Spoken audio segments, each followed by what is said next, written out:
एक बार श्री रहीम जी ने सुना कि श्री नाथ जी ठाकुर जो हैं बहुत ही सुंदर हैं और बहुत ही रिझावने हैं।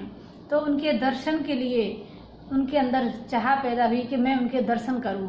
तो उन्होंने अपना सारा राजपाट त्याग दिया और यतिपुरा में श्री गोवर्धन जी में जा कर के वे रहने लगे। अब जैसे ही वहां दर्शन करने के लिए वे जाते हैं तो द्वारपाल उन्हें रोक देते हैं।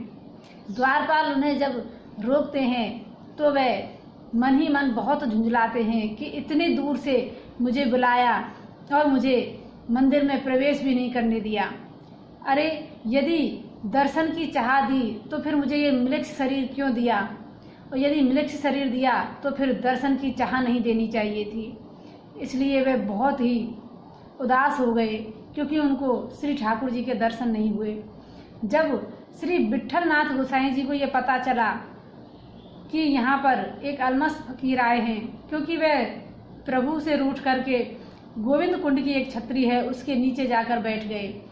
लेकिन जब विट्ठलनाथ जी को उनके बारे में पता चला तो वे प्रभु का प्रसाद उनके लिए भिजवाते हैं, लेकिन वे उस प्रसाद को नहीं लेते।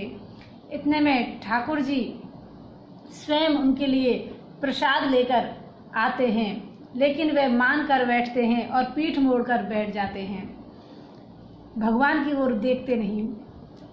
अब तो भगवान भोजन का थाल रखकर, प्रसाद का थाल रखकर वहां से चले जाते हैं, अर्थात अंतर्ध्यान हो जाते हैं। अब जैसे ही अंतर्ध्यान हुए तो श्री रहीम जी के अंदर विरह व्याप्त हुआ।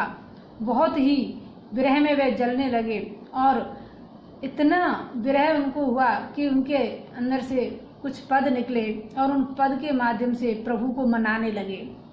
कहते हैं कि भगवान अपने भक्त को कैसे भी करके अपना बना लेता है, चाहे भगवान से वह रूठा ही क्यों ना हो। अगर भगवान अंतर्ध्यान नहीं होते तो उनके अंदर वो विरह भावना जागृत नहीं होती।